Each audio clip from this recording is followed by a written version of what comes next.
Tentu ramai yang dah kenal kan pokok duit-duit. Tak tahu apa kegunaan pokok duit-duit ni? Tengok video ni sampai habis.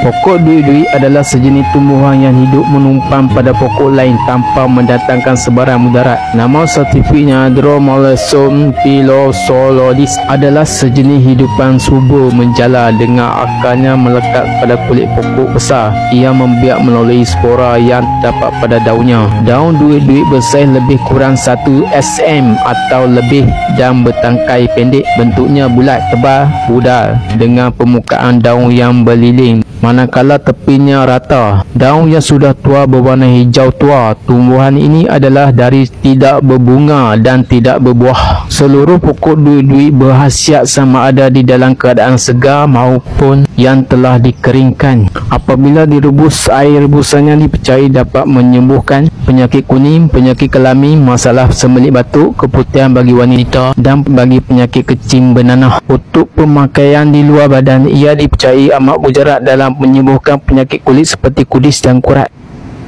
Okey sahabat, dapat sesuatu daripada video titik ni. Semoga bermanfaat.